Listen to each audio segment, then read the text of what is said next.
Hello, people. Can you read my slide? Madam. Yes. Okay, thank you.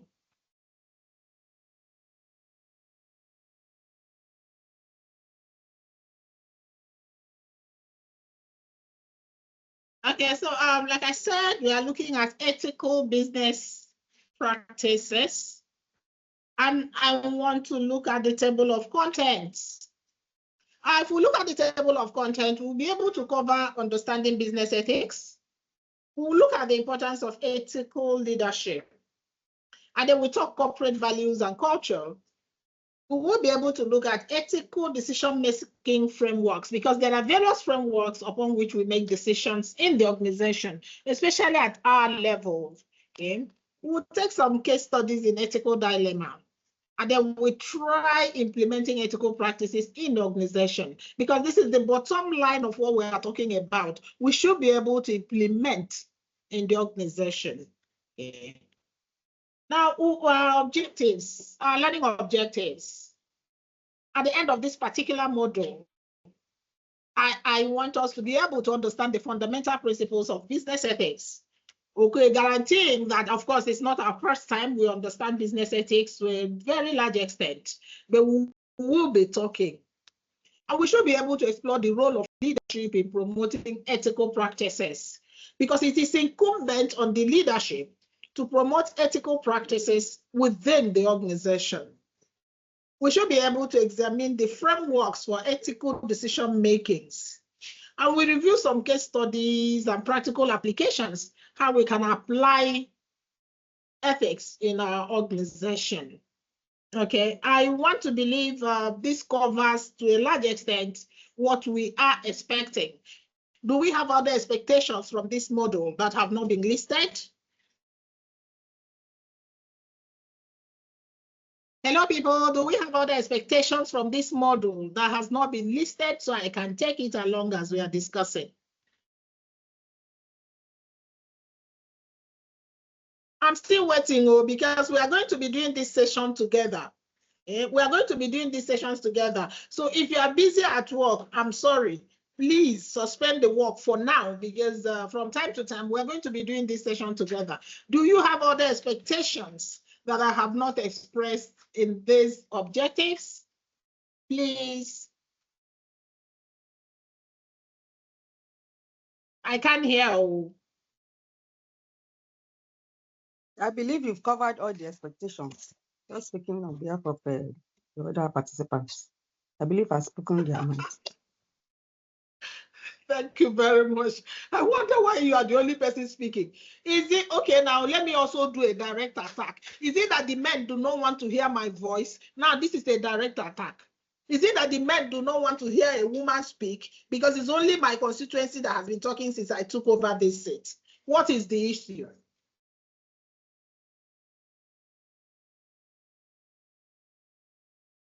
What is the issue here? Should I go home? No, ma, there is no any issue, ma.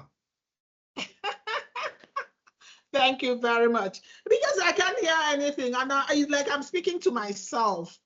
Okay, thank you very much. Okay, so we are talking business ethics first, understanding ethics. Naturally, when we talk about ethics, the concept of ethics, they say it started with the Greeks, and it talks about what is good and what is bad. Yeah, we all know that. They say it originated from the word ethos. Yeah? It originated from the word ethos. So we say ethics revolves around moral principles that govern a person's behavior or the conduct of an activity. So it's about a person's behavior or business behavior or even professional behavior. So ethics is about moral principles that govern behaviors or conduct of an activity. And so in business, these principles determine what is considered right or wrong in the workplace. And they guide decision making and they guide policy formulation. Truth is that what is considered right or wrong in one organization may not be right or wrong depending in yet another organization. And that is where we have differences in business ethics. And then in some professional outfits as well, the issues of right or wrong might not be exactly the same. And so these moral principles that govern behavior, some of them can be universal moral principles, really. Some of them are universal. In every clime, for every individual, okay, and in every profession, we consider integrity as a moral principle. Integrity presupposes acting with honesty and acting with honor without compromising the truth. It's a moral principle. Everywhere across the climes, we know that integrity is key. Accountability, which often has to do with transparency as well, because you cannot be accountable if you're not transparent. It's about taking responsibility for one's actions and their impacts on others and the organization. These are moral principles: integrity, accountability, fairness. Fairness and equity go hand in hand. Fairness is about ensuring just and equitable treatment of all stakeholders, including employees, including customers, including partners. You know, when we talk about stakeholders, it's a robust thing, it's a very holistic thing, beginning from us, the internal stakeholders, and then to our outsiders.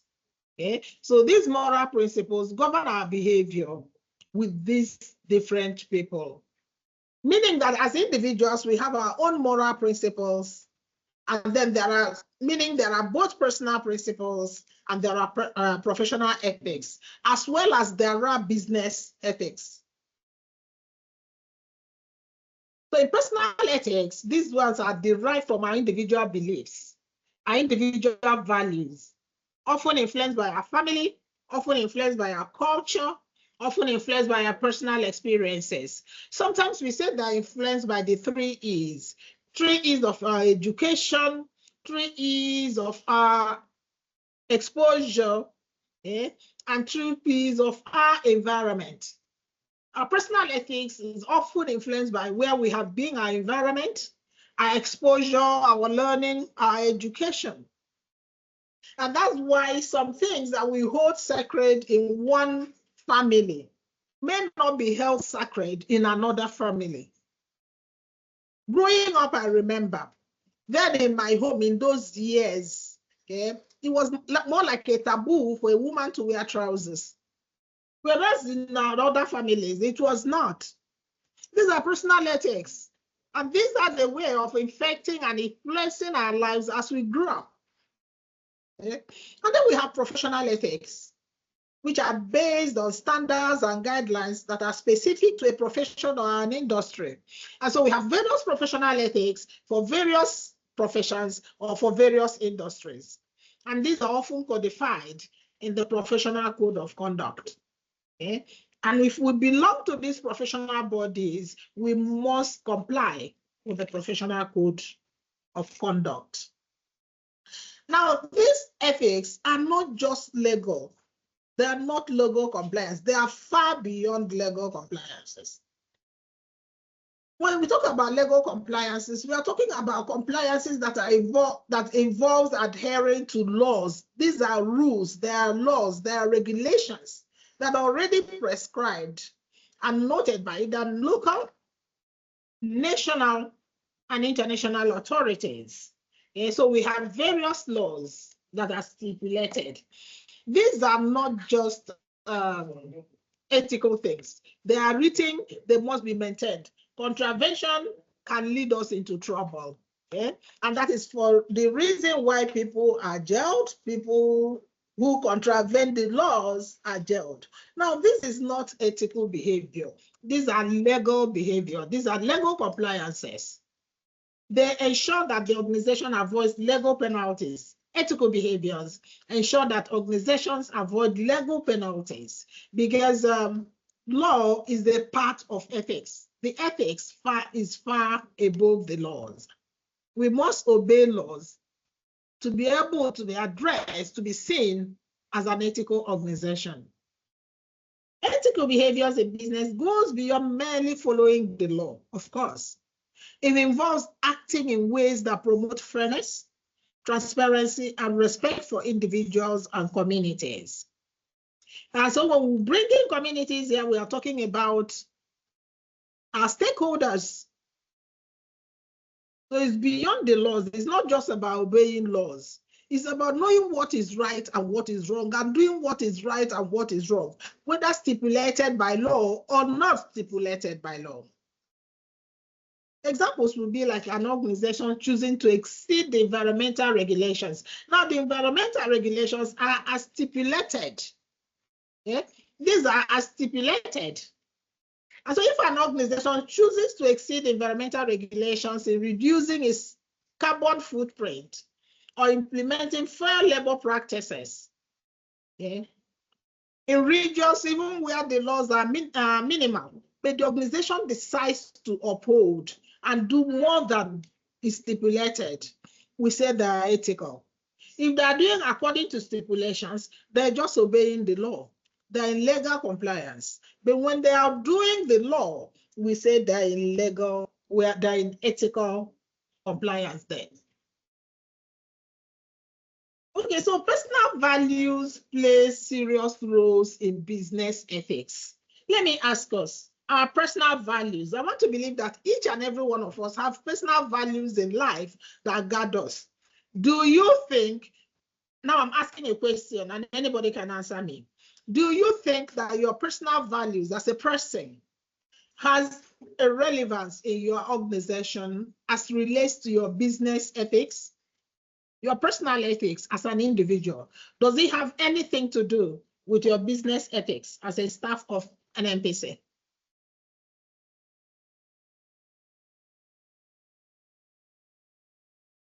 Should I begin to mention names?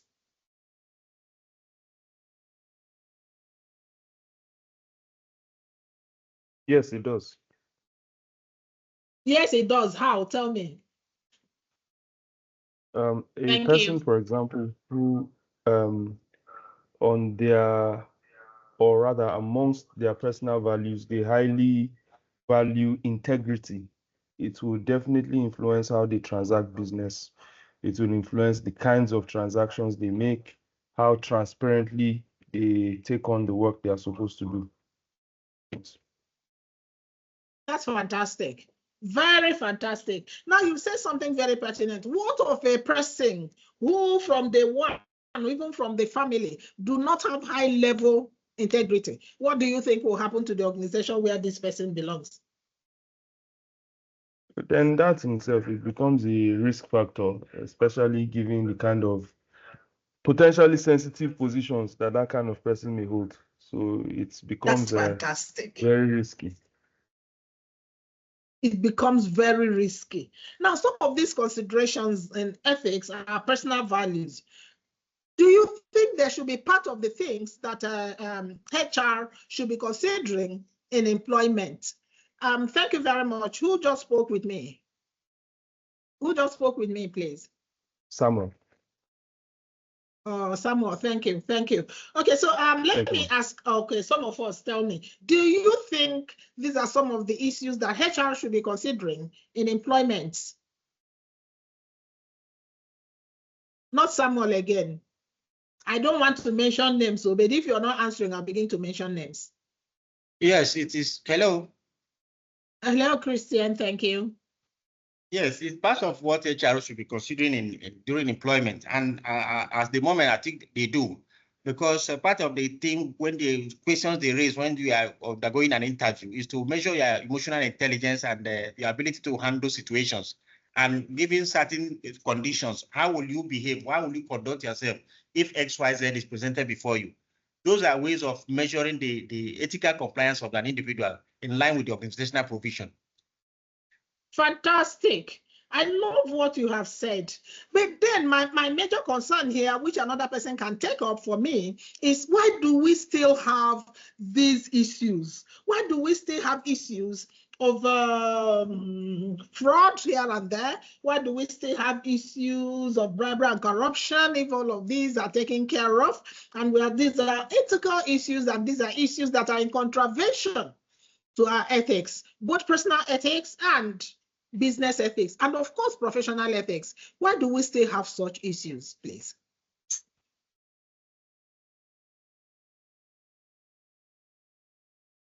Rhoda, are you here? Chioma, are you here?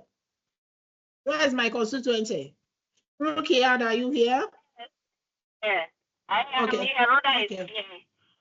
Yeah. Thank you. In having that business ethic or personal, or rather a professional ethics, we cannot overrule infractions in some ways, because of course, even if some people may not be totally have integrity in doing their job, so there will be one in a while non-compliances, and that is why the organization sets its own business objectives to follow through, even when you have your own personal objective. And if there is this non-compliances, and that is where those risks factor comes in, and also the organization also has its own way of mitigating those risks.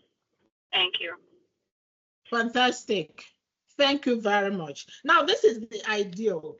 But what I have observed is even with these measures taking place, do you think, I don't know about NNPC, but do you think even within your system that there are some people that are protected?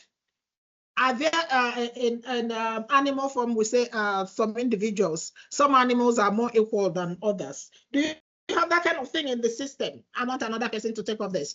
Do you think those kind of contraventions have a way of militating against proper execution of business ethics within the system?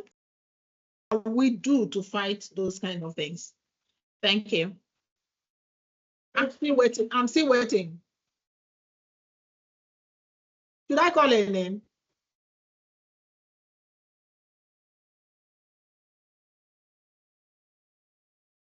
Hi, Sadio, are you here? Bello, are you here? Yeah, Bashir, did you hear me? Rukia, I'm still waiting. Yes.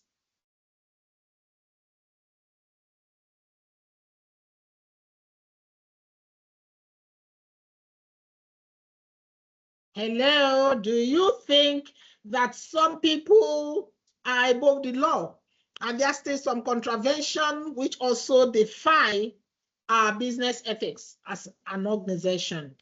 Issa, are you here? Joseph, yes, please. Amuche, can you hear me?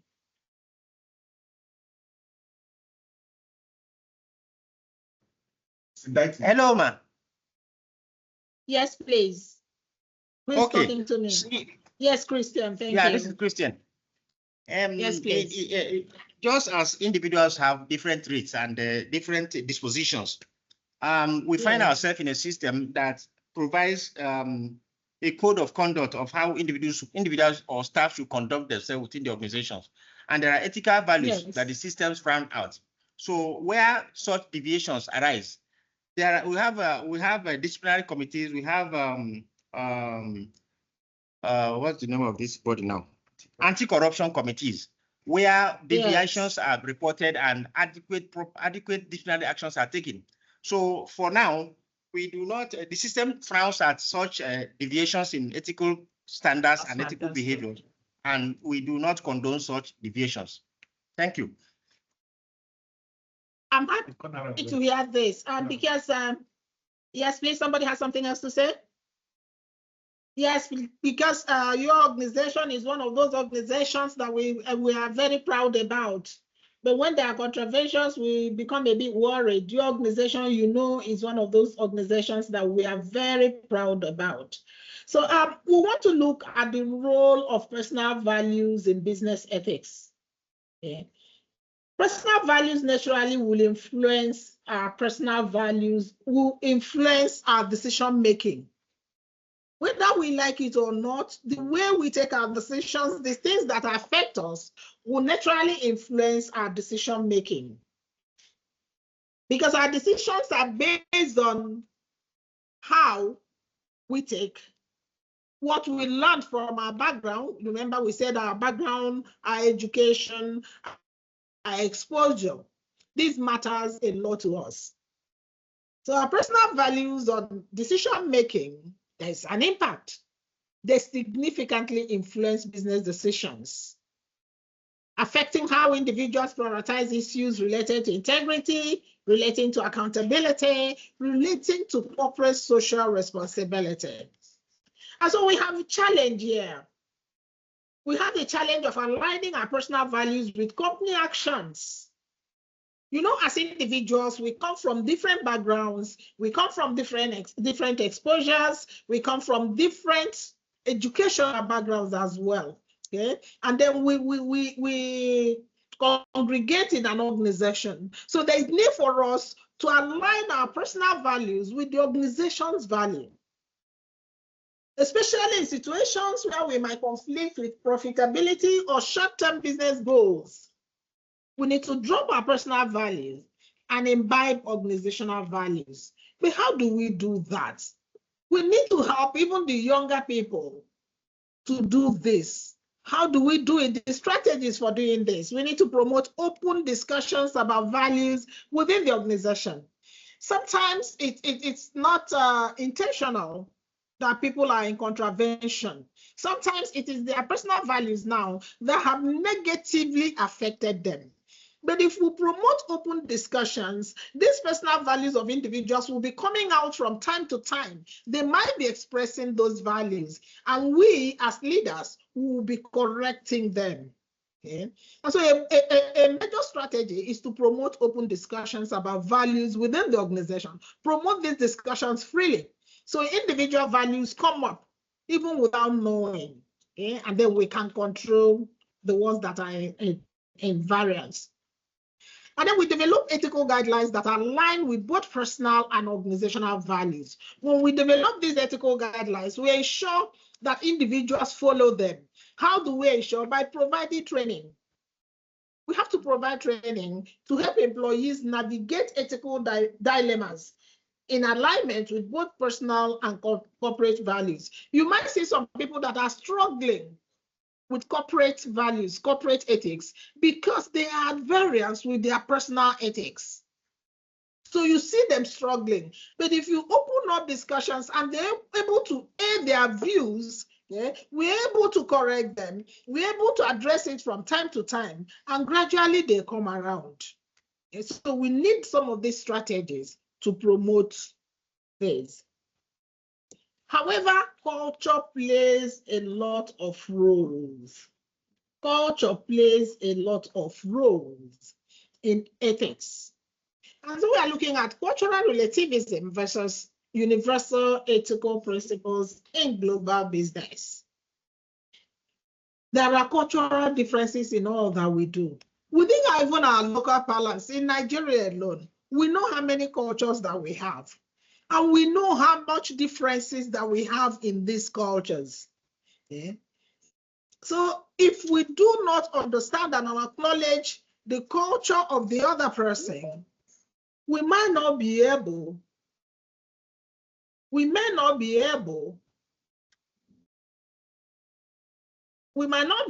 to meet their needs. Niyi, please come. So we need to understand these cultural differences by our cultural relativism. Excuse me, I wanted to admit somebody, I didn't know what to do. Just to admit, I almost did that. I caused confusion. Okay, thank you.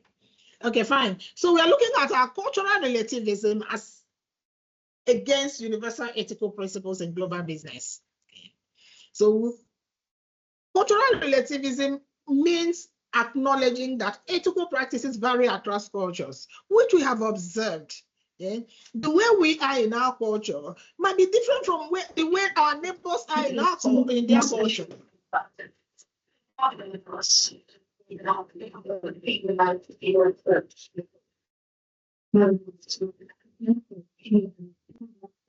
That does not mean that they are not cultural. It is their culture, it is their background that is affecting them. Okay? So we need to balance respect for cultural norms with adherence to universal principles. Now we know these universal ethical principles, some principles like honesty, these are universal. Anywhere you go, any culture, within Nigeria, outside of this climb, honesty is universal.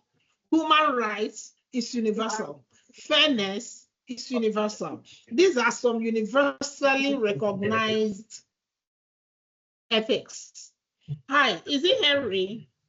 Henry, is your speaker on? Please mute. Except you have a question. Thank you. Okay. So we also have to try to balance this act.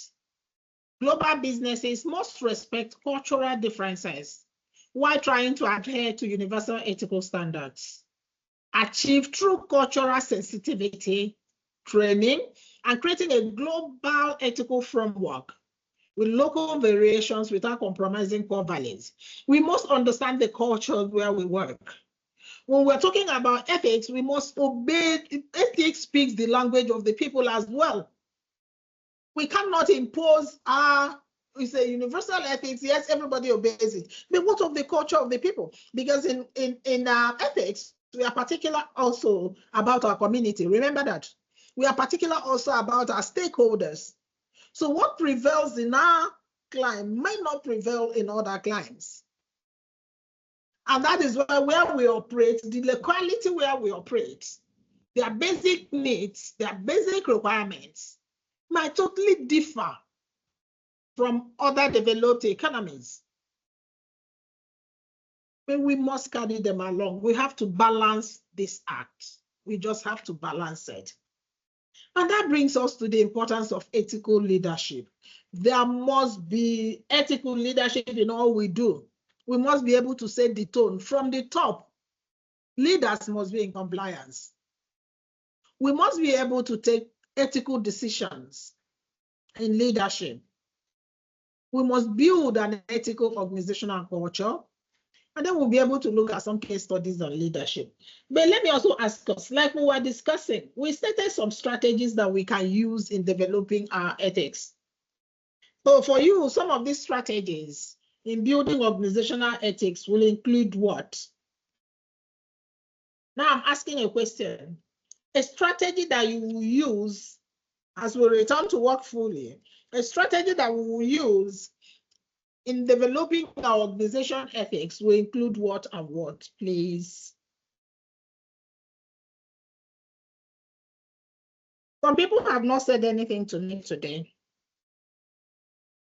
and I'm trying not to call their names. Raji, can you talk to me, please?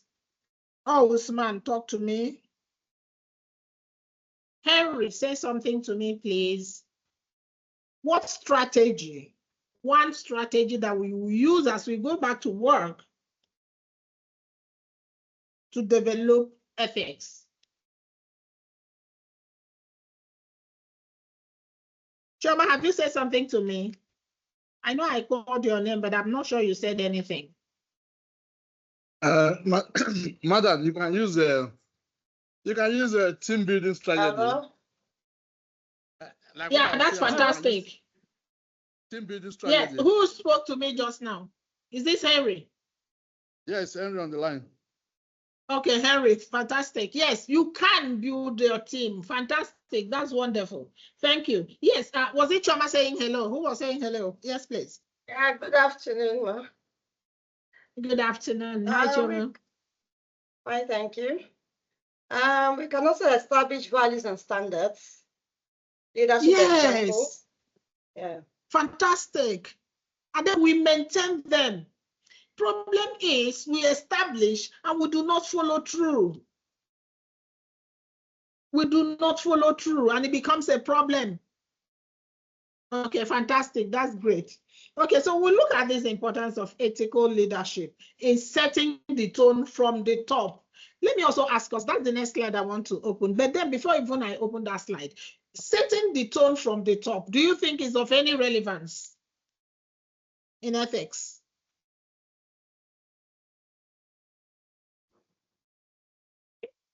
Yes, Rhoda, thank you. It's very relevant, setting the tone from the top, because once the management, there's a management buy-in, and they are also ensuring that that vision or that ethics is being driven down from top down.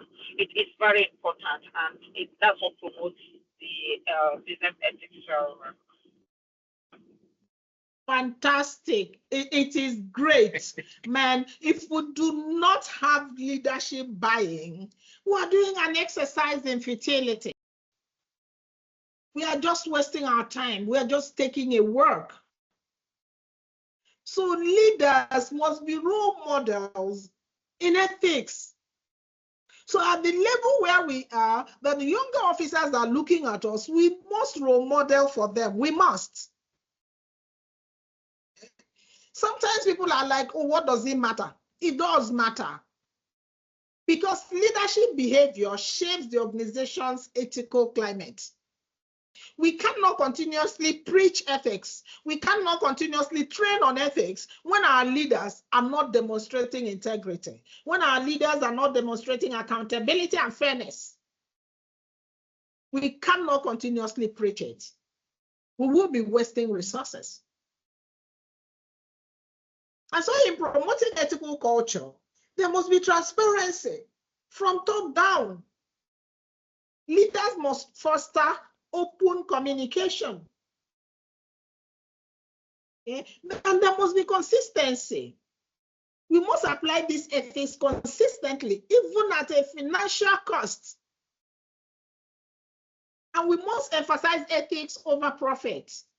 We must not all profit be all profit, profit, profit. Not that you are even a profit-making organization. We must not downplay ethics at the altar of profit.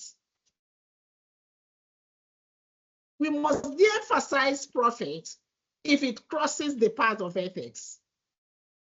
And then we must support ethics. Because leadership active support for ethical policies like whistleblower programs underscores their commitment to ethics. When we see leadership in support of whistleblowing, we will know, yes, we are in business. Okay. Hello, good afternoon.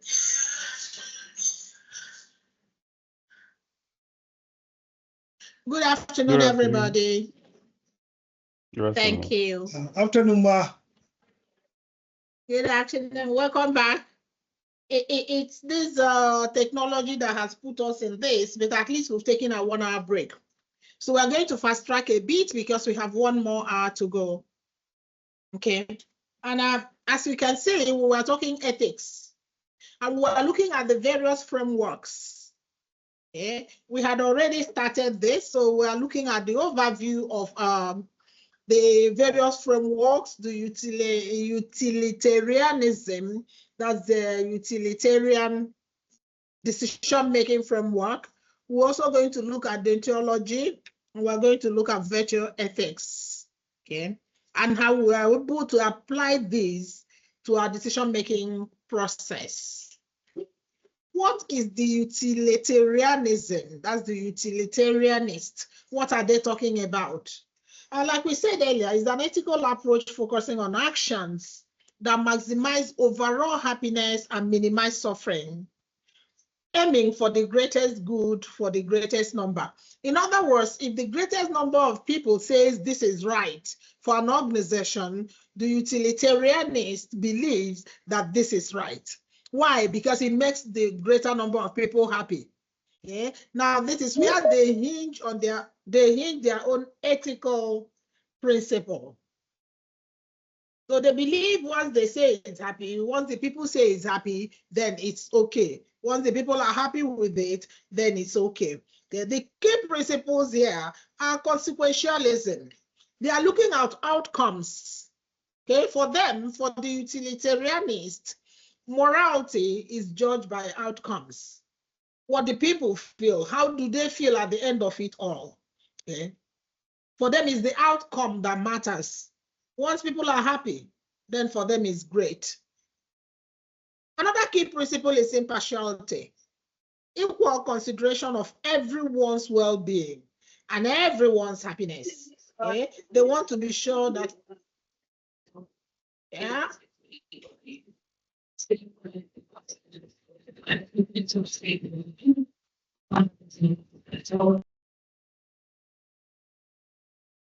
Okay, thank you. They want to be sure that everyone's well-being is taken into consideration. And once that is considered and they're happy with it, for them, it has worked. They are ethical. So in practice, we look at cost-benefit analysis. They choose options that benefit the most people. For them, once the people are happy, it does not matter. However, for some other people, it's not how the people feel, but it's a matter of what is right and what is wrong. And remember, this differs from persons to persons. Okay, so we look at cost-benefit analysis. We look at the stakeholder analysis. We also consider the impacts on all affected groups. Okay, once the greater number of those affected groups are happy, they think they are happy. But let's take an example. Our community projects in the Niger Delta, for instance. What's the purpose? If you consider the purpose, it aims to benefit the most people by improving local conditions and fostering stability. So can we now say that we are utilitarianists? No, but some of these things are implied in ethics. If our community is happy, we are happy. They make the environment safe for us. Okay? They are happy with us, and then we can have our operations without interruptions. So some of these community projects in the Niger Delta aim, of course, to benefit the most people by improving local conditions and fostering stability. Now we look at deontology. What does the deontology say? The key principles for deontology is moral absolutism.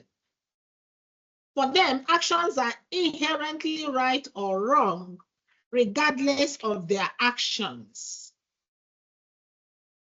For the deontologist, it does not matter what the majority of people say. If a thing is wrong, it is wrong. If it is right for them, it is right. It does not matter what the people say or what the people think. Okay? Another key principle that the deontologists uphold is universalizability. Universalizability. Is it universal? The universalizability of actions for them means, oh, everybody understands it. When they say it's right, it is right. Okay, it is acceptable in this society. It is acceptable in this society, and therefore it is right. For them, ethical actions must be applicable to everyone. But we have looked at principles that also tell us that cultures differ. So if in my culture it's applicable and in your culture it's not applicable, so what happens? But the deontologist feels that ethical actions must be applicable everyone. And that is why how they consider it ethical. They also consider duty over consequences. For them, decisions should be guided by moral duty, not just results. Okay. Unlike the initial one, the utilitarianists, where they consider consequences, where they consider outcomes, where they consider how the people feel, where they consider the greater number of people. The deontologist says decisions should be guided by moral duty, not the results, not the outcomes, not who is happy or who is not happy, but is it right or is it wrong? And upon this, we know sociologists and some psychologists have also argued moral duty depends on who is looking at it.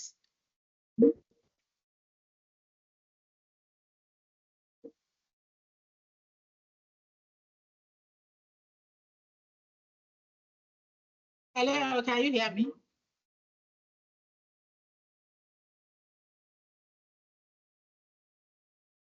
Yes, ma'am. Yes, ma'am. We can hear you. Yes, ma'am, we can. Hello, can you hear me? Yes, ma'am, we can. We can hear you. Yes, thank you so much. Okay, thank you. So in business, for the deontologists, the code of ethics is based on all actions on moral principles. What is it right? Is it wrong? They do not bother whether everybody has a buy-in in it or not. For them, it depends on what is right or wrong. And then also for them, businesses are based on consistency. They ensure fairness and uniformity in decisions.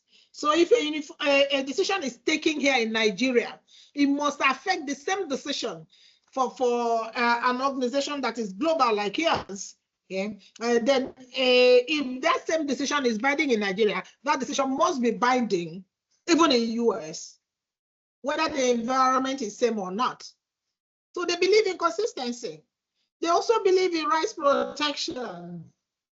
They safeguard employee rights and ensure inclusivity in all that they do. Everybody's interest is represented.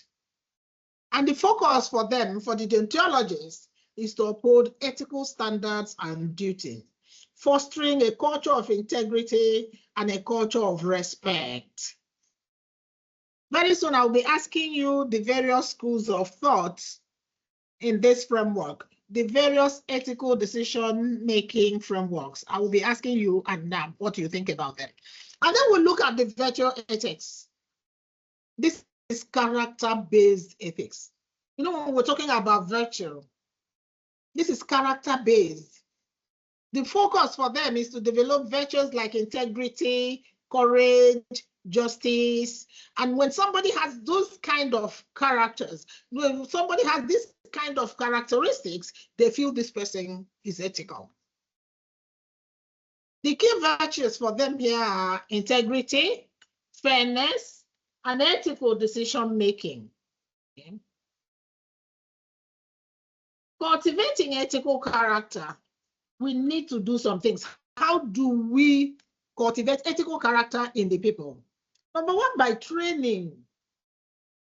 The training and retraining of staff ensures character is cultivated. Regular ethics training and workshops ensures cultivation of character. We expose them to what we think is right and wrong. And in the long run, people will begin to imbibe. We also cultivate true leadership. Like we said earlier, leadership must model and reinforce these virtues. Leadership serves as a role model to such virtues if we want people to inculcate them. And then also leadership must serve as mentors. Mentors guide ethical behavior. And so people look up to them as their role models, as their mentors, and they want to act like them and they want to behave like them. Because when we look at people that are so engrossed in virtuous ethics, we look at people like Indra Nooyi. If Indra Nooyi is known for empathy because she used to be the chief executive of Pepsi Cola. She was so empathetic to the people that Coca-Cola peaked during her regime. Satya Nadella is another ethical person known for ethical growth. In Microsoft, they say because of him, Microsoft is outdoing most of the competitors. So virtue ethics prioritizes moral character to create an ethical business culture. When they know that you're a very empathetic person, when they see that you like ethical growth, they see that you're an honest person, they see that you have integrity, and it's an organization that operates in all fairness, people seem to have a buy-in there. And this has happened. And we all know it, that we look up to some people and we say, yes, this person has integrity. Let me also ask us, now when we give example, we use examples of outsiders. In this our country, Nigeria, people in this country, Nigeria, is there anybody you can hold on to say, yes, this person is like this? Is an empathetic person, is an honest person, he has integrity, he is fair, something like that. Is there any person you can mention of? Or do we just say Africa, not Nigeria? Now I'm asking a question. Let's look at Africa and say this might be our role model when it comes to virtues ethics. Do you have any such person in mind? My pen. Hello, people. Hello, have the people left me? Donald Trump.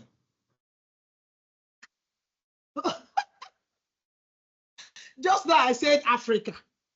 Just now I said Africa. You said Donald Trump. Oh, yeah, tell me, what does Donald Trump have? Honest and call straight to the call. You're right. Yes, I want to see them. Yes, you're right. Okay, now let's look at Africa. We should have past or present. We should have. So who are we looking at? I have a role model. Well, we in would have Africa. said there's this man, I think he's from the East Africa. He's normally make Prof. I've forgotten his name. I'm trying to fly. Lumumba. PLO Lumumba. Lumumba, okay. Yes, fantastic. I think he's wonderful. I agree with you. I agree with you. Is that all we have? We've had people in the past now. What will we say about Nelson Mandela? Yes, anybody has a buy? Yes, Kwame Nkrumah. Okay, there was Kwame Nkrumah. Okay. So come home now. What of our... There's Igwe in an MTC. Which Igwe? Christian Igwe? Yes. I don't blame you, my brother. Since nobody... I don't blame you since people don't want to say anything. Yes, there is virtuous ethics. We actually have people that are doing well. This is nice. Lee, come and minimize this thing, please. Yeah, I like this. So these virtuous people believe. Yes. Can we say who? Okay, can we say Fela Anikulapo Kuti? Late Fela Anikulapo Kuti. No, he was an activist and he was using his music to speak out against the oppressors. Okay, fine. So what virtue would we say he has? What virtue would we say he has? He was empathetic. Yeah. Okay, that's not bad. But on the other hand, also some people will say many people wasted in his shrine. Am I right? Yes, you have looking at that aspect, but we are just looking at the positive aspect, not necessarily the negative one. Yeah. Yes, but for us to consider that somebody has ethics, we are going to look at the holistic person. However, there's nobody that is 100% right, but we are looking at the totality. Because if you see many people that wasted according to them in the shrine, from what they show us, we might not say that wholly. But however, I'm just happy you caught what I meant by this. Okay. Then in ethical decision making, let me ask us these questions. And please look up and choose. Which of the following is not a component of ethical decision making? Which of the following is not a component of ethical decision making frameworks? A, utilitarianism. B, right-based ethics. C, stakeholder analysis. D, financial gain. Which of them?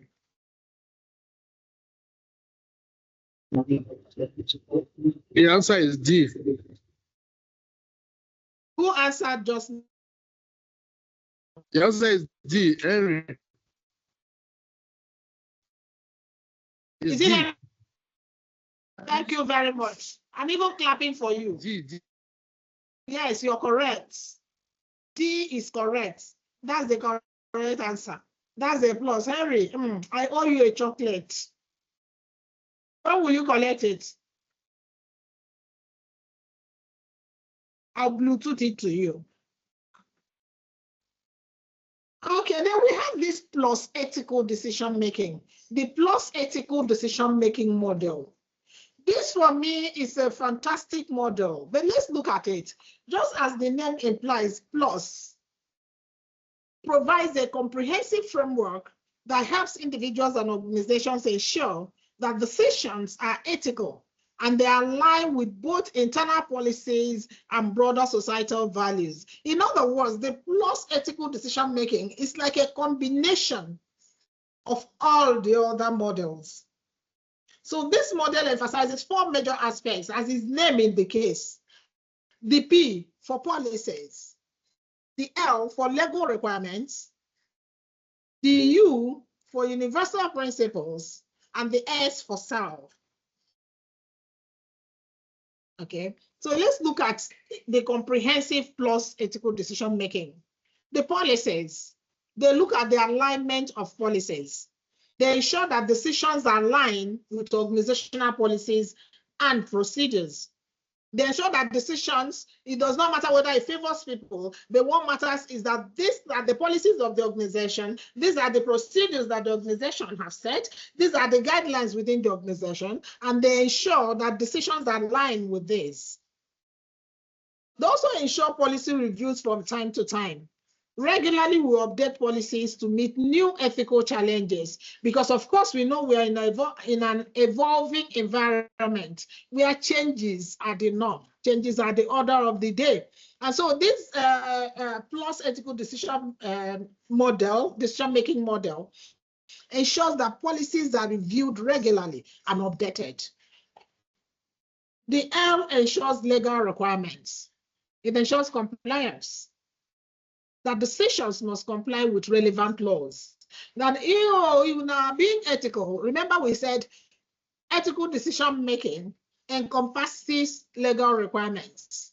So the PLUS ethical decision-making ensures compliance with the laws and ensures training, regularly training employees on legal requirements so they do not fall short of the law.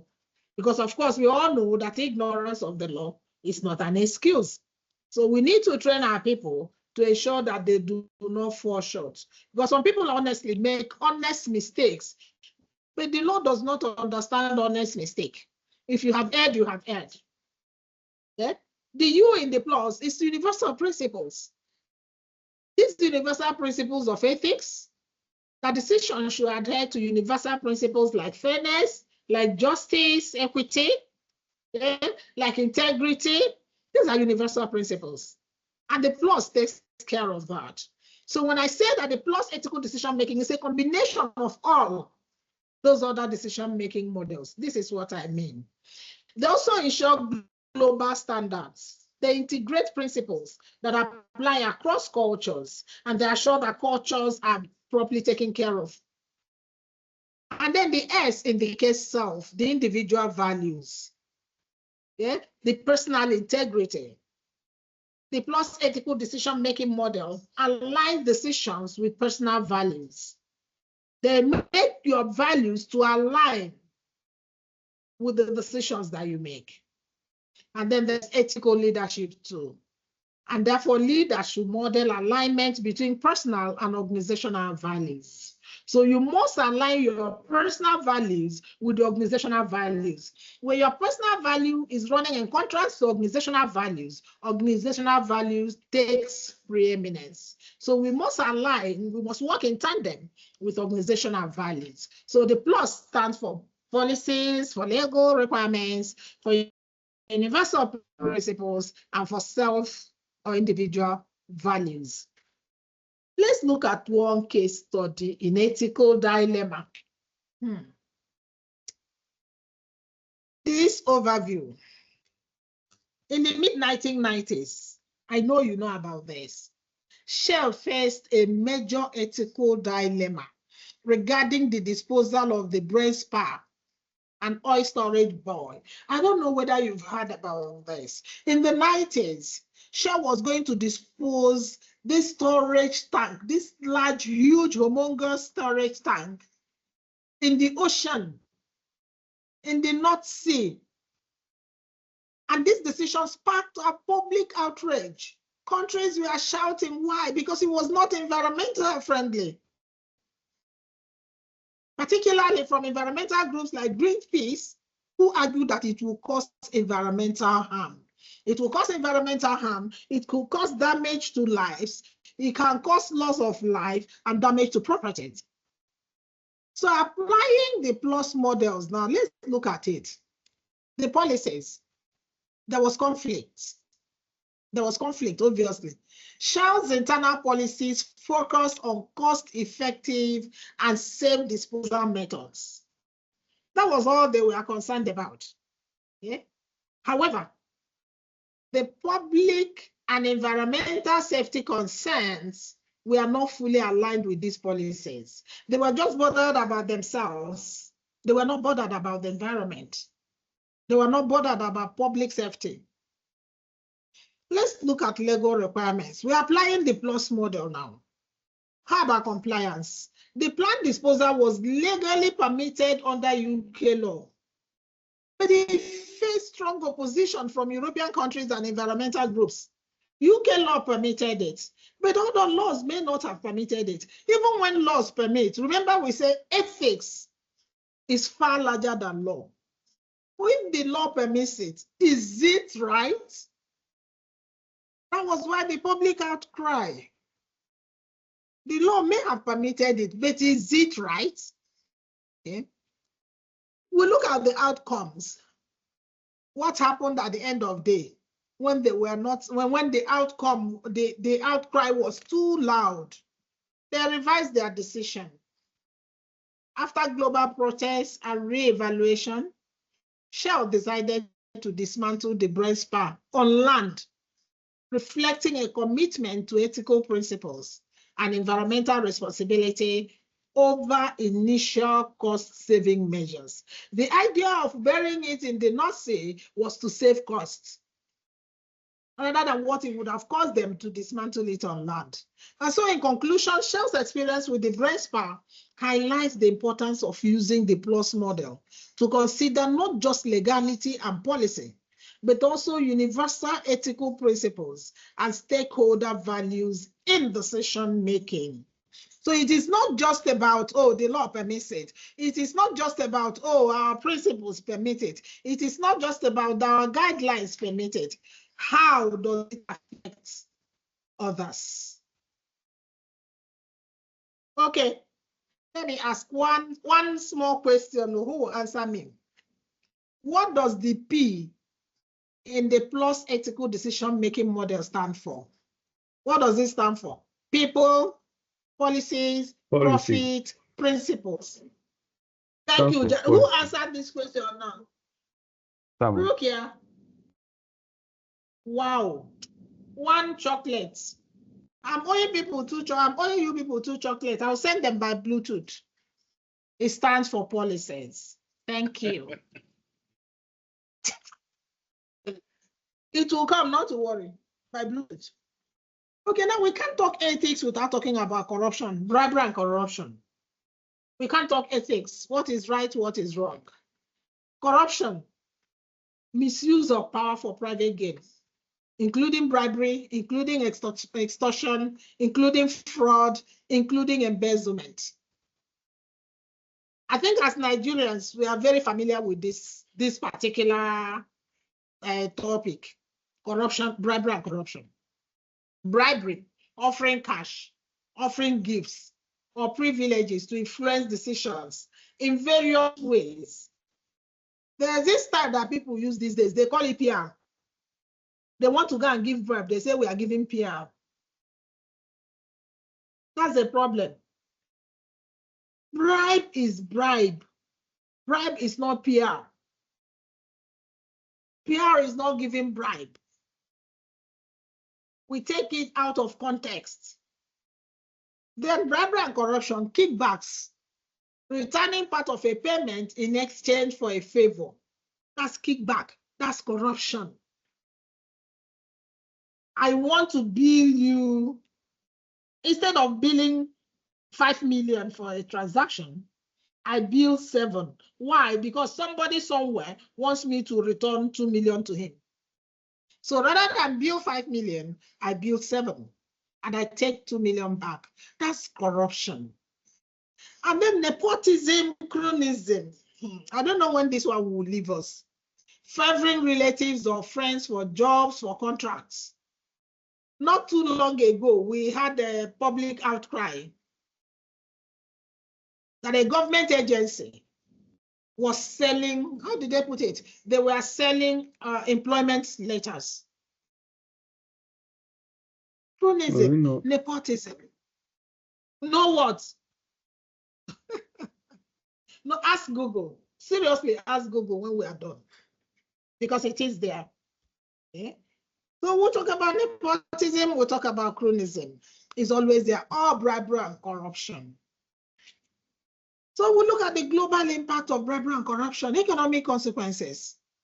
Corruption distorts markets. It deters investment. It inflates costs. And then it puts these monies in the pocket of maybe a few individuals at the expense of the larger benefit. It distorts market. It deters investments. As for social inequality, it diverts funds from public services, worsening poverty and eroding public trust. And so the public is crying, there's lamentation everywhere, and yet a few individuals are rich. Is it not obvious that individuals are richer than the state, unfortunately? As for global impact, it therefore affects reputation. When you have this kind of vices, reputation is mad. Involvement in corruption damages business reputation and it reduces future opportunities. Who wants to do business with somebody who is corrupt? Only a corrupt person, a corrupt society, a corrupt economy will do business with another corrupt one. The people who are fighting to remain clean will not do business with a corrupt system. Now, that's a major problem that we have. We'll look at some anti-corruption laws and compliances. We have so many. We have. Our EFCC is there. Well, there are key regulations. At the global level, we have this FCPA, which is the US law banning bribery of foreign officials. Yet you see our people still struggling to do it. There's equally the UK Bribery Act, which is also another strict law covering both domestic and international bribery. Okay? Locally, we have our EFCC. These laws are there to checkmate bribery and corruption. And so the compliance strategies, because we must train our people, we must tell them about these things. We keep emphasizing that ignorance of the law is not an excuse. So we must train. Regular education on bribery and legal consequences must be exposed to the people. Compliance programs, we must implement robust systems to prevent unethical practices, and we must encourage whistleblowing. Let me also ask us, do we encourage whistleblowing in our system? Yes, people, do we encourage whistleblowing? Yes, we do. We do encourage whistleblowing. Does it have negative consequences? Yes. It does. So how much does the law protect them? How much does the law protect them? Because there is need to protect these people if we want them to do good jobs. Okay, we look at some ethical challenges in high-risk areas. What do we do? From time to time, we do our risk assessment.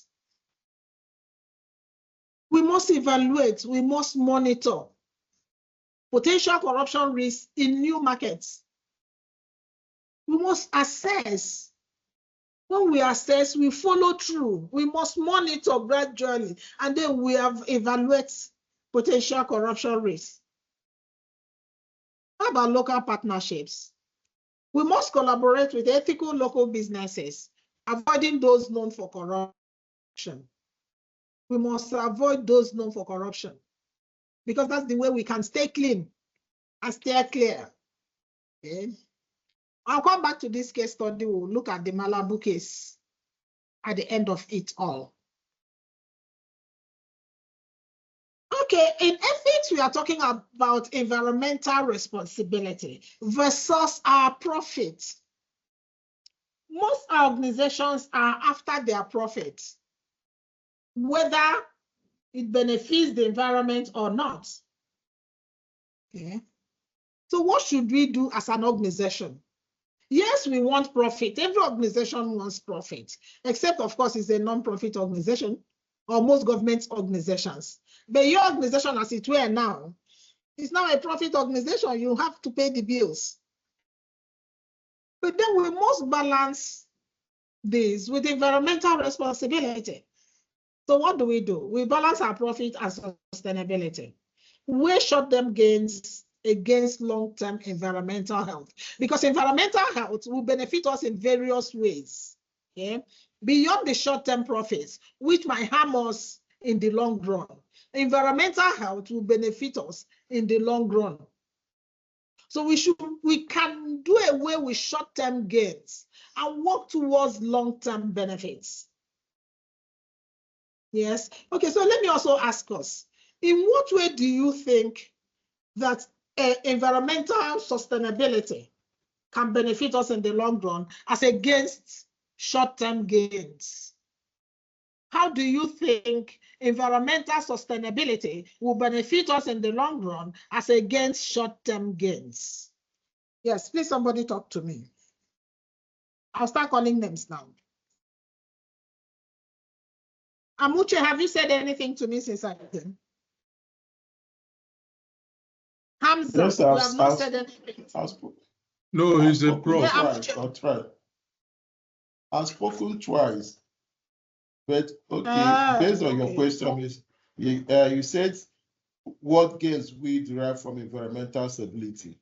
We preserve our environment, yes, and we preserve tomorrow for the future, and also investment drive. Most people these days are the behavioral pattern to investors. They prefer investment that are sustainable in the sense that it will not affect their environment. So by doing that, it will. I hope I'm not cut off because network is going off here. No, it's okay. Yeah, yes, please, go ahead. By doing that, we are also sustaining our business by dealing with business that are environmentally sustainable, and also it will also boost boost our business in the sense that our stakeholders will be proud of dealing with us and also fighting against us. Fantastic. This is wonderful. Thank you very much. Who just spoke with me? Amuche? Who just spoke? Yes, Amuche, yes. the pro. Thank you very much. Thank you. I'm looking at the chart here. Yes, I did ask some questions, and we talked about over-invoicing as a big problem in our environment. Thank you very much, Rukia, for that contribution. Wonderful. Yes. We can also employ the chat. We can employ the chat if we want to chat. However, I think this is wonderful. But another person says something to me on environmental sustainability. How you think it will benefit us in the long run, rather than these short-term benefits that we all emphasize. Does any other person want to speak to me, or should I begin to call names again?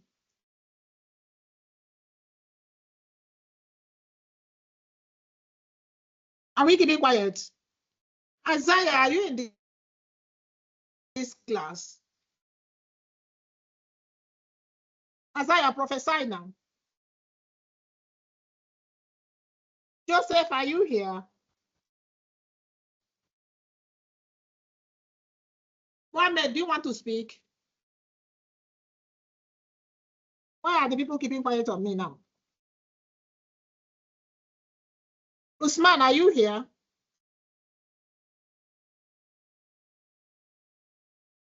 Who again wants to talk to me on environmental sustainability, which is a beautiful thing?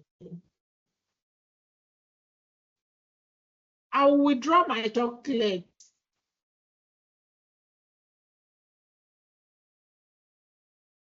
First, can you hear me? First, can you hear me? Can you hear me? Are you all hearing me? Me. Yes, I can hear you from my hand. Okay, so you can hear me from your end. Okay, so you people just decided to keep quiet on me. I'm not happy. And I've been trying to smile since. Okay, so we're talking environmental sustainability. I think we should move on. I'll come back. We'll come back to this. Okay, so we say if we balance profit and sustainability, it will honestly help us so that we de-emphasize short-term profit and we emphasize long-term environmental health. We should also be able to recognize and mitigate all those externalities. We address the environmental impact of business activities from time to time. If we assess this, we address this impact, we will be a more honorable organization. We also take our stakeholder engagement seriously. I know you do that. We must align stakeholder interests with sustainability through dialogue and investment. We must first of all categorize all our stakeholders. We do an analysis. We map where they are, okay? And then we engage them. It's a lot easier. Then we must do authentic green marketing. Authentic green marketing ensures sustainability claims are genuine to avoid greenwashing. What some of us do is we make claims that cannot be substantiated, that we cannot even sustain. Okay? So but we must do authentic green marketing. We are sure that what we are saying is what we are doing. Okay? So we'll look at the whistleblowing and transparency, corporate transparency. Whistleblowing is good. It's an ethical responsibility, if you ask me. Yeah? But then we must find a way of sustaining these people. We must find a way of covering these people. We must not allow them to be swallowed up by others. Okay? And you know, given the environment that we are, we must protect whistleblowers. We must do everything to protect them. It's an ethical duty because whistleblowing in Nigeria is crucial for exposing corruption, as we saw in the case of Minor. Who still remembers Minor? Do we still remember Minor and the pension scandal? Yes, ma'am. We still remember Minor. So what has happened to him? The last I heard about him, they said he was on the court imprisoned him for 8 years. Is he in prison? Okay,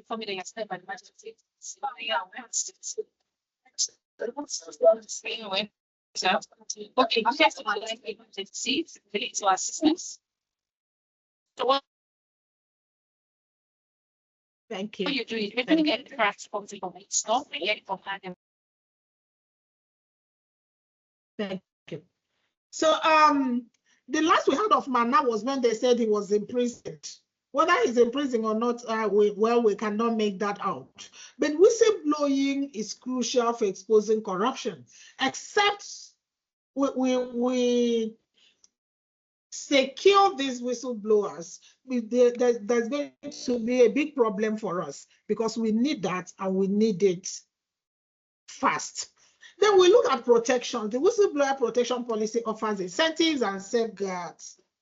Okay, incentive and safeguards, but challenges like retaliation persist, especially in sensitive sectors like your place. We must protect them. There are challenges anyway, because despite protections, whistleblowers often face threats and stigma, as we have witnessed in recent times at your place. Okay? But we must also encourage culture. Nigeria organizations must create safe environments for whistleblowing, backed by leadership and training. We must encourage people to blow the whistle, otherwise they will back off and there will be so much damage in the system. How do we implement ethical practices in organizations? This is where we will tidy up on how we implement ethical practices in our organization.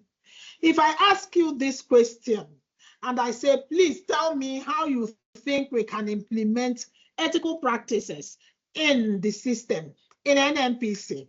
Already I have opened up one. I say we must develop and enforce codes of conduct because we cannot implement what we do not know. So we have to first develop and we have to enforce these codes of conduct. We must enforce them, okay? So that everybody understands what we are talking about. And then enforcing, we must develop the process. How do we enforce? We will engage all stakeholders. We will benchmark some industry standards, some practices that we like. We must benchmark organizations that maybe are in competition. I say maybe because I don't know, but oil sector organizations that we think are doing well, we must benchmark them. So we draft, we review, we periodically update these codes. We must train and communicate. We must onboard employees with this code so they understand it. We must provide regular training because we have said we are in a changing world. We must use e-learning platforms and we must communicate both via internal channels and external channels. In our marketing efforts, people must understand. And then we enforce. We have a problem of implementation enforcement in our system because of chronism, because of nepotism. We do not know who sent who is from where. But we must, if we want to succeed as an organization and implement ethical practices, we must enforce. So we implement reporting mechanisms, we conduct investigations, we enforce disciplinary actions, and regularly audit ethical practices. What do? I did say something about the carrot and the stick. If you have done well, we must tell you have done well, no matter who you are. If the son of no man has done well, he has done well. If the son of somebody has not done well, he has not done well. So we must learn to enforce discipline. Okay, does not matter whose ass is God. These are some of the ways that we can implement. Again, we should have ethics committees and officers. We must have people responsible for ethics. Otherwise, they say every man's business is no man's business. If we do not have people that we're going to hold responsible, then we cannot implement successfully. So there must be an ethics committee overseeing policy development, monitoring the ethics, advising on dilemmas, and protecting whistleblowers. And it must be headed by a chief ethics officer. Okay? This one will implement the ethics policies, conduct training, audit compliance, report to management, resolve conflicts, and engage stakeholders. So there must be a chief ethics officer who is in charge of the ethics committee. And we must look at best practices. We must establish clear frameworks. Everybody, because we are training and retraining, because we are communicating, everybody is clear with what we are talking about. So we integrate ethics with governance, we ensure independent oversight, and we regularly adapt to changes because change must change. Now we say we are in a VUCA world. We are in a volatile, uncertain, complex, and ambiguous world. So the world itself is changing, and we must change with the change. And then we integrate ethics into our businesses, embed ethics in decision-making, encourage cross-departmental collaboration, and we promote ethical leadership so that our leaders are ethical, so that our leaders serve as clear role models in ethics, so that our leaders mentor younger officers on ethics. Okay, that way we are promoting ethical practices. Another thing we can do is ethical audits and assessment. Now, if we have laid down the principles, we've laid down the guidelines, then we can begin to assess the people. We can begin to do audits from time to time to see whether we are complying. In the first session, I had somebody say, is it that ESG is going to be carried out in departments, not in NNPC as a whole? Yes, we can do evaluations. They say charity begins at home. So we start from the departments and we take the entire organization. Okay. When we talk the entire organization, where are we talking? We are still going back to the departments. Okay. So there must be ethical audits, ethical assessments. Okay. So the evaluation methods, what do? Conduct ethical audits track our key performance indicators. What tells us that we are doing well? The ethics committee would have outlined all of this. What tells us that we are doing well? Where do we get to and we realize that we are doing well? At what point do we derail? So our KPIs must be clear to us. Yeah? As we evaluate, we are looking at these things from time to time. That's the assessment before we can evaluate. So we track our KPIs. We monitor compliance, and we analyze past cases. So we can take today's case vis-a-vis what happened 3 months ago, and we see how far we have come. Are we better than we were 3 months ago? Are we better than we were 6 months ago? We also do some risk assessment. We have to identify these risks, evaluate their impact, update the policies, and then we implement training. We must train people. We must train members of this committee. We must train our staff on these things. What of employee feedback? We need this. If we are doing an assessment, if we are doing an audit, that means we need employee feedback. How do we get the feedback? We can use surveys. We can do questionnaires. We can do focus group discussions, get some people maybe across departments, put them together, and we engage ourselves in a discussion. They will come up openly. And we can do open forums. Yeah? We can do an in-house meeting, yeah? Just to get feedbacks from the people and know how far we are faring. Then we look at third-party certifications. We have to obtain certifications to enhance credibility. Yeah? We must gain competitive advantage, and we must ensure continuous improvement. If we are doing all of this, then we must gain some sort of certifications to be sure that we are moving forward. Something like that ISO compliance, we must get those kind of certifications. And then we must try and build on our ethical supply chain. If we are moving forward as a people, but our supply chain is not moving forward, they can pull us back. What do I mean? When the internal understands that we want to be ethical, but the external, the supply chain, is always coming to offer bribes. One day somebody will cave in. So what do? We build an ethical supply chain. And so it's a holistic system that we are building. We extend standards. We develop a supplier code of conduct. In those years, they used to say, carry come, carry go. People bring, you're supposed to supply, stores will take delivery. In those days, in some rotten government agencies, the suppliers will bring, and then the suppliers will carry half of the things away again. Tomorrow you order the same thing, they come, they carry half of them away again. Yeah?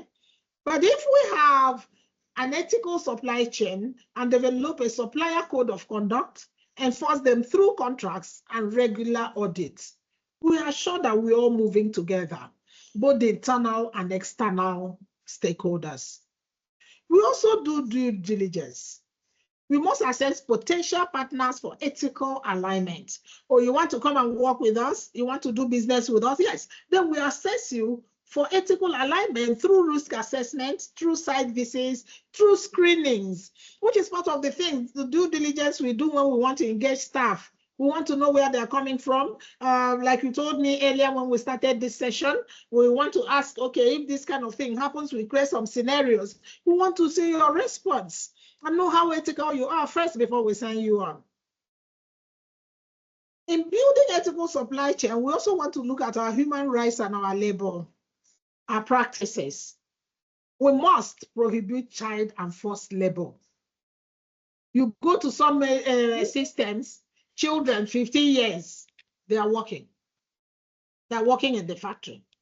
What is a 15-year-old child doing in your factory for crying out loud? Okay? Because the system is not good enough, therefore, we have children, 15 years, 14 years, they are working. What are they working? So we must also be sure that we are not engaged in child labor, okay? And that we are not also engaged in forced labor. Even if it's an adult, we are not forcing the person to work. Also ensure fair wages. Talking about fair wages, I don't know.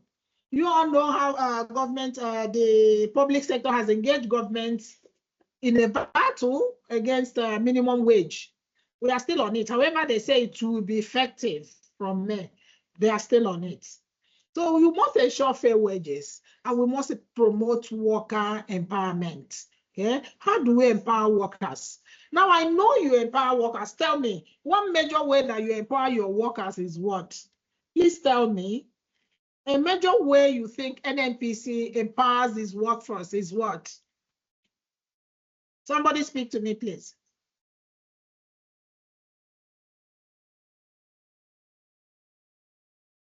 Have you left me? Yeah. Are we still there? Giving of incentive. Yes, madam, we are. Thank you, my darling. Giving incentives, that's wonderful. And you people are good at that. Wonderful. But that's one way. What other way? Delegation. Delegation. Special training. Wonderful, wonderful. Especially those overseas kind of things, you know. But that's okay, that's wonderful. You actually do empower your people, that much I know. And then we talk about collaboration in building an ethical supply chain.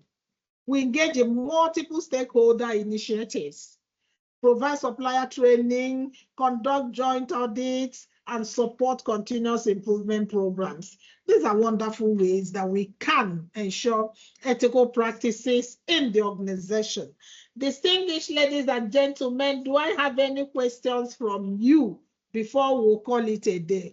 We'll gladly like to take your questions, please. Your comments whatsoever. Nee. We can also engage the chat box, please. Chat box, what to say? Do you have any chat?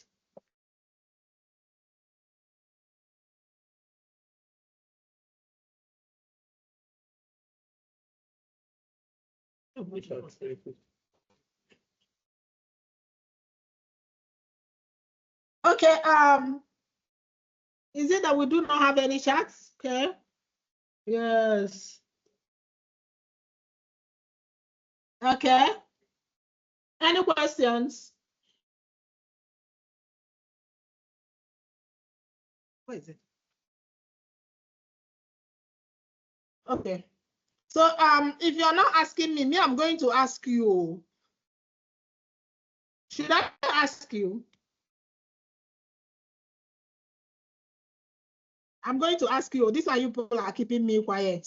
I don't understand it. So me, I have my own questions. Please help me since you are not asking me. Question 1, are we listening?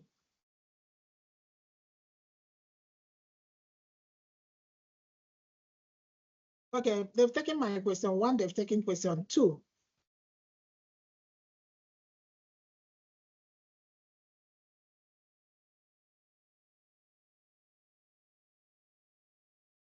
Do we still remember the various ethical decision frameworks that we discussed? Do we? Thank you. Yes. Okay, fantastic. Now, my question 4 says, which of the following is a key principle of deontology? Deontologists, you remember? Which of the following is a key principle of deontology? Consequentialism, impartiality, moral absolutism, stakeholder analysis. Moral absolutism. I didn't get that, darling.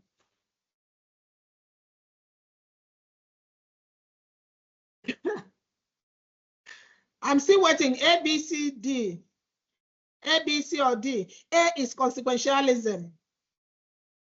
Okay. Do they bother about the consequences of their action? Hello, people. Do the theologians bother about the consequences of their actions? No. No. Thank you. So what do they bother about? Impartiality? C.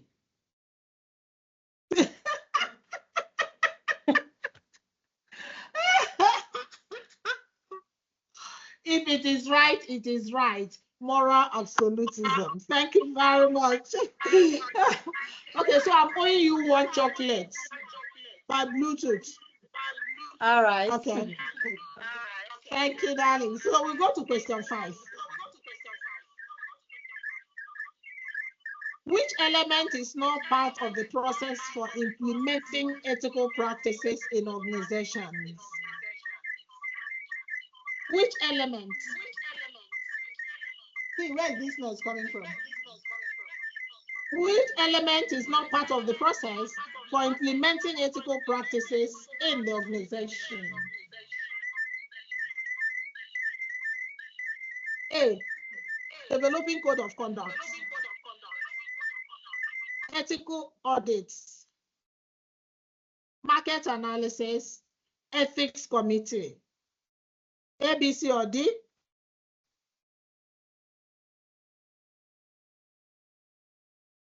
I go for There's C. only one voice.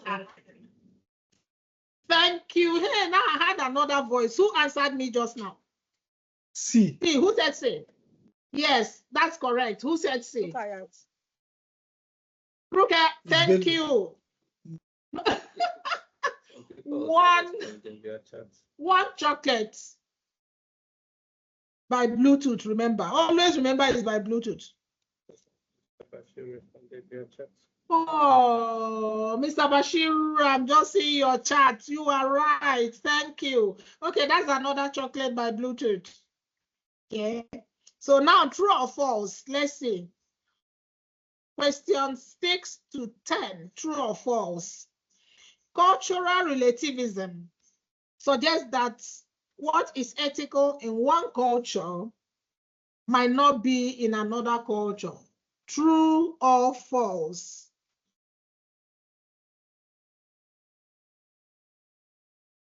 True. Who answered? I thought as much. That makes 3 chocolates for Bashir. Thank you. Very correct. Very correct. Okay.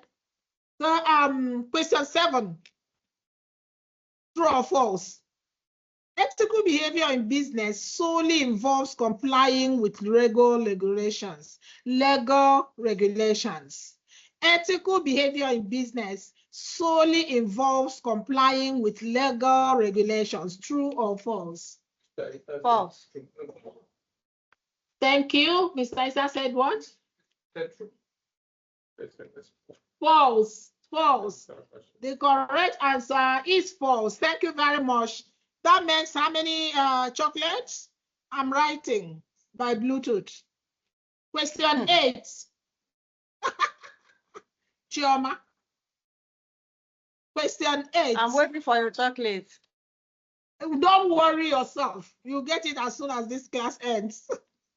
True or false? The primary focus of utilitarianism is to maximize overall happiness and minimize suffering. True or false? True. Very true. Wonderful. Once it affects, it influences, it makes the greater number of people happy, utilitarianist is happy. Thank you. Okay, question 9. You guys are doing me well. I'm really happy. That means you were with me also.